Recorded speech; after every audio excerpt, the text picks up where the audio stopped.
Buenas tardes, muchachos. Seguimos con nuestra clase número 8, que habla del efecto de la humedad en la energía o en el gasto de energía en los equipos de aire acondicionado.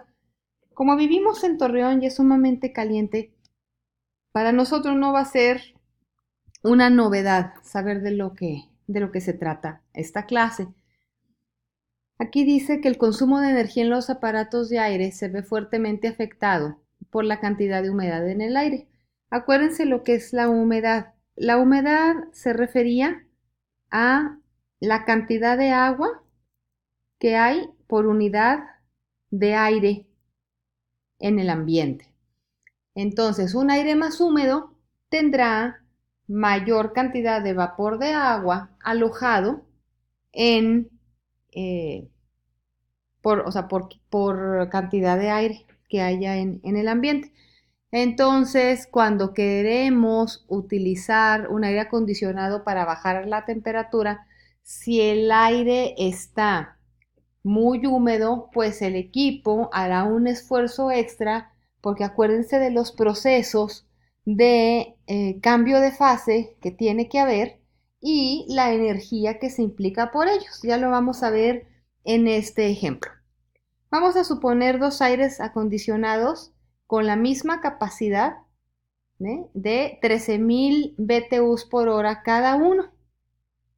Uno de estos aires está instalado en Torreón, donde la humedad relativa del aire es de un 45%. Acuérdense que cuando la humedad relativa está al 100% es cuando el agua se empieza a condensar, de que ya no puede estar más húmedo. ¿Ok? Entonces digamos que no llega ni a la mitad de la saturación. Y el otro aire acondicionado está en Monterrey, donde la humedad relativa del aire es de 80%. Quienes conocen muy bien Monterrey sabrán lo que es esta sensación o cualquier otra ciudad de la República que sea mucho más húmeda que Torreón.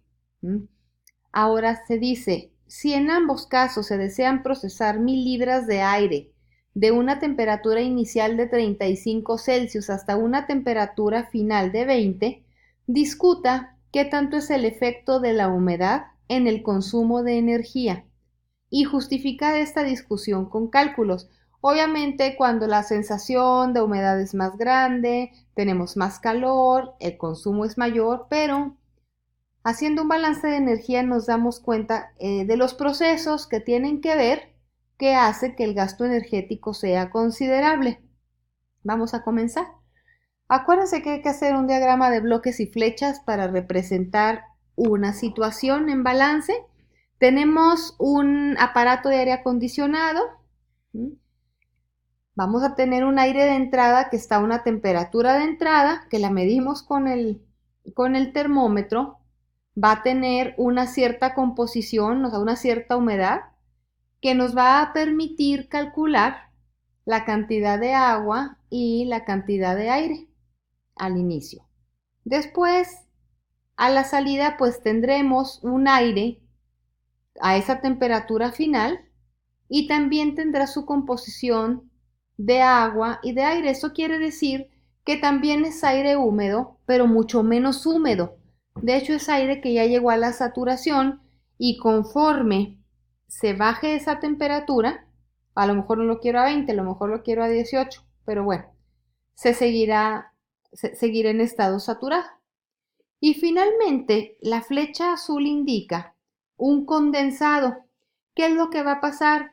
Que ese aire, cuando se empiece a enfriar, se va a ir saturando más, porque al bajar la temperatura de un aire disminuye el volumen y se acercan más las moléculas unas entre otras. Entonces llega el momento en que ya no hay espacio para tener agua y se comienza a condensar. Por eso se tiene un condensado que finalmente es el agua que se desecha de un aparato de aire acondicionado y pues va a salir a la temperatura final, ¿no? Entonces, bueno, ese condensado es lo más interesante que vamos a ver. Es solamente agua y tendrá la siguiente trayectoria. Primero comenzamos a la temperatura de 35, donde todavía está en forma gaseosa, ¿ok? Y luego llega a la temperatura de 20 y pues ahí quedamos que era un proceso de calor sensible porque no hay un cambio de fase asociado. Ese ya sabemos cómo calcularlos, ¿verdad? Pero luego va a venir un proceso de cambio de fase. Ya ese se le llama calor latente, de condensación, que va a ser el inverso del calor, o sea, el mismo valor, pero con el signo cambiado, no precisamente el valor inverso, no es 1 sobre el valor, es igual pero negativo del calor latente de vaporización. Tomemos en cuenta que cuando se va de estado gaseoso a estado líquido, tenemos un proceso exotérmico, porque vamos de un estado de mayor energía a uno de menor energía. Entonces, precisamente este camino va a ser uno de los que más van a determinar ese gasto que tenemos de energía. Vamos a ver de qué manera. Entonces vamos a comenzar con una carta psicométrica que permita ilustrar el proceso. Comencemos con el de Torreón. Las condiciones de temperatura son las mismas, las convertimos a grados Fahrenheit porque esta carta psicométrica mide en grados Fahrenheit la temperatura, vean el eje horizontal.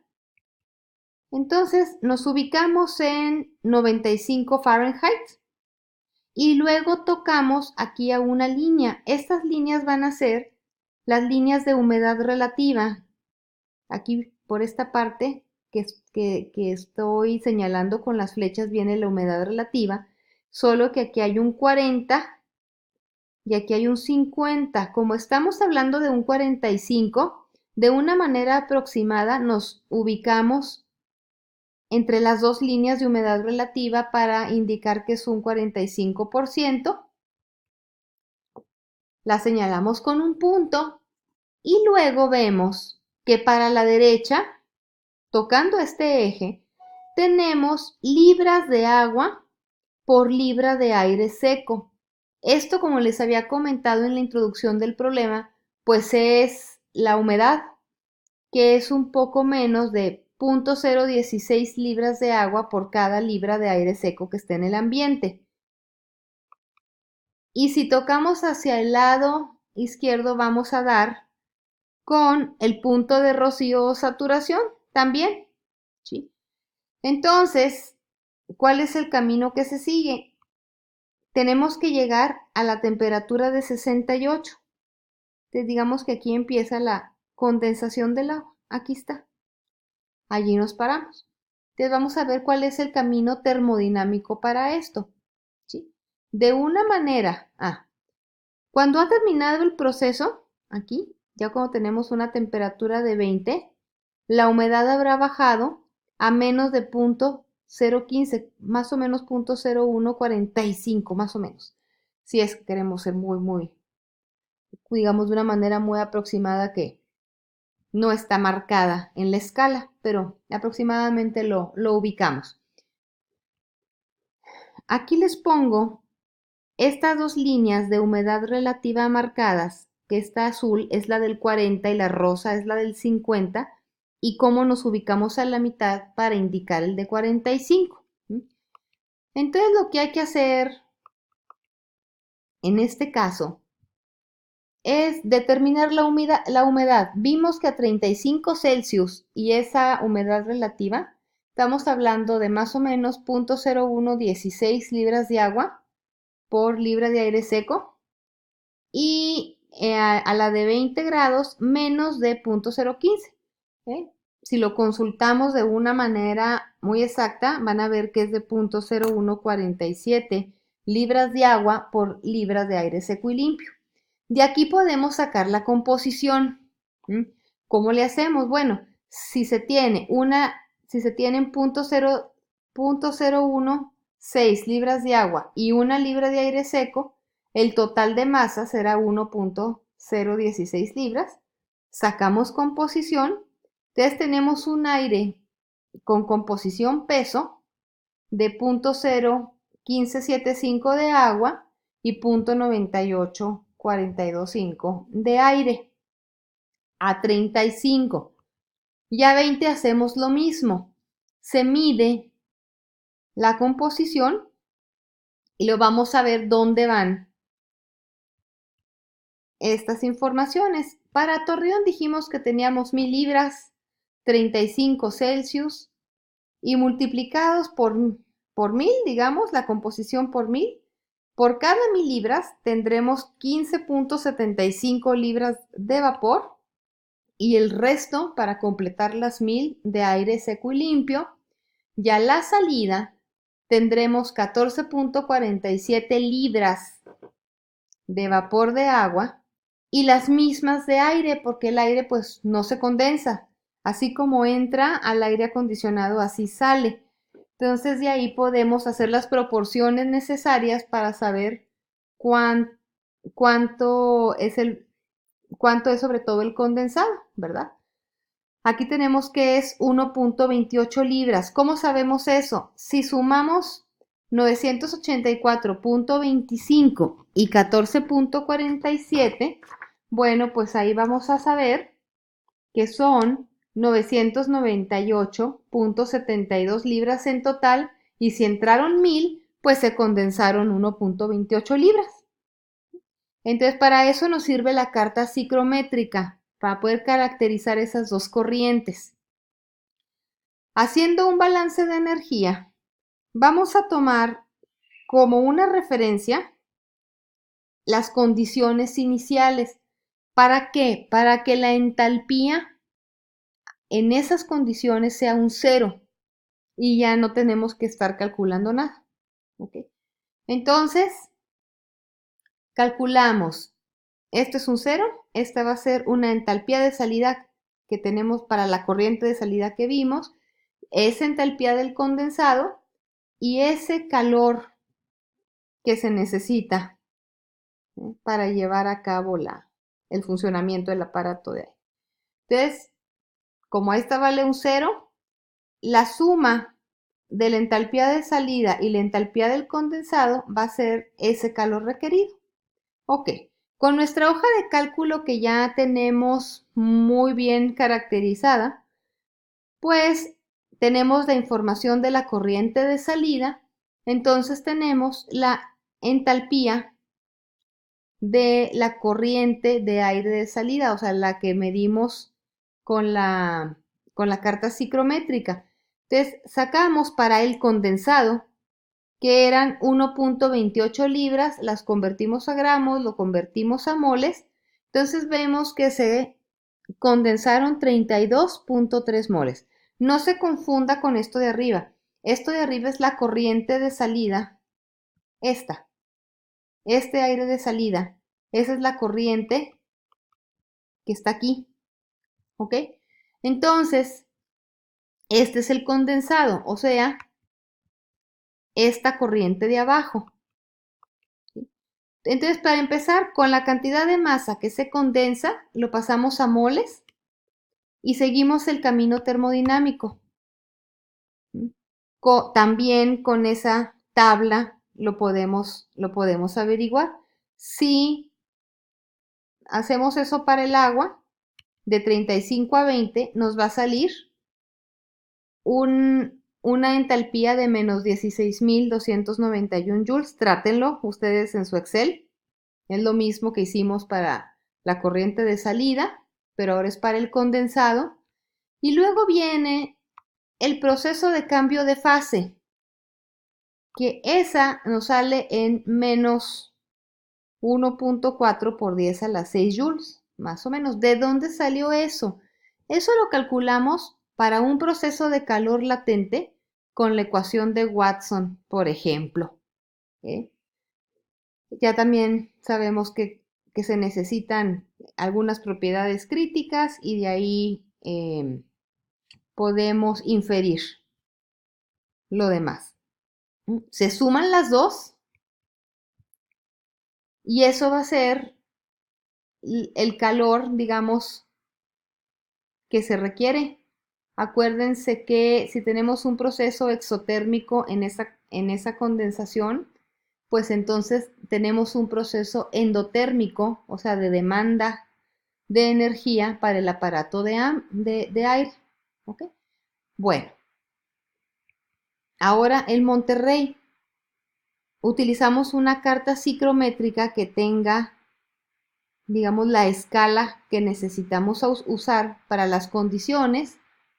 Son las mismas condiciones de temperatura. Marcamos 95 Fahrenheit que están por acá y hacemos intersección con la humedad relativa, que aquí dice humedad relativa, pero nos vamos al 80, a la línea de los 80, y hasta ahí llegó la flecha. ¿Qué vamos a hacer con eso? Marcarlo en un punto, leer la humedad, vemos que es bastante más húmedo, y también el proceso de temperatura de rocío y luego de seguir bajando la temperatura. Bueno, y ya una vez bajada la temperatura, volvemos a medir la humedad de la corriente de salida, que digamos que no todo el agua se va a condensar. Entonces, la humedad a 35 Celsius y 80% va a ser de 0.0286 libras de agua por libra de aire seco. Eso está por aquí, con la flecha amarilla, intersección con el eje de la derecha. Y a 20 grados, pues va a ser la misma, ¿no? Porque es una entalpía de una corriente saturada a 20 grados Celsius, que es la flecha con azul. ¿Qué sigue? Nada más definir que esta rosa es la línea del 80% de humedad, que es lo que tendríamos que ubicar muy bien en la carta psicométrica. Se saca la composición de la misma manera que con el proceso en Torreón, a 35 y a 20, que ya lo sabíamos, esa no cambia porque la humedad es la misma. Pero en este caso, pues vemos que la fracción peso del agua es considerablemente mayor en Monterrey que en Torreón. A llenar entonces el diagrama de bloques. Tenemos 1000 libras a 35, pero ahora fíjense, tenemos 27.80 libras de agua, que si las comparamos con Torreón, teníamos nada más 15.75 en la situación pasada. Es bastante más agua. Y de aire, pues el resto que obviamente va a salir, ¿verdad? En la corriente de la derecha. Ahí está. Entonces, pues de ahí sacamos que quedan todavía 14.29 libras de agua. ¿Y qué pasó con el resto? Bueno, pues el resto se convierte en un condensado que comparado con 1.28 libras de Torreón, aquí son 13.51 libras. Estamos hablando de casi 10 veces más condensado. Y eso es lo que viene a hacer la diferencia en ese gasto de energía del aparato de aire, que hay mucho más agua en el ambiente. Entonces hacemos los mismos cálculos con la tabla de Monterrey, que también se la subí en un Excel ahí. Vemos cuál es el requerimiento energético que tendría el aparato de aire. Si este proceso va a soltar toda esta energía, pues la tendría que proporcionar el aparato de aire.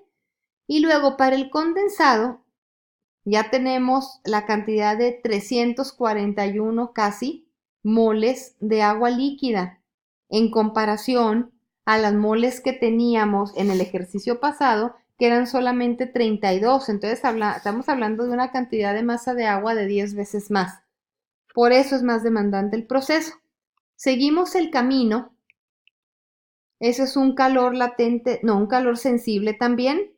Se calcula con la hoja de cálculo también y sale en menos 1.527 por 10 a la 7 joules. Y luego sigue el proceso de calor latente, de vaporización, y tenemos el proceso en joules totales, ¿verdad? Y bueno, pues los tenemos que sumar estos dos para el condensado y luego para la otra corriente de salida también, porque aquí tenemos una corriente de salida que es esta cantidad y la entalpía del condensado que es una parte de calor sensible y una parte de calor latente, ¿ok? Sumamos todas y ahí nos queda un calor de 21.092 BTUs comparado con lo que se requirió para Torreón, que es prácticamente pues como un tercio.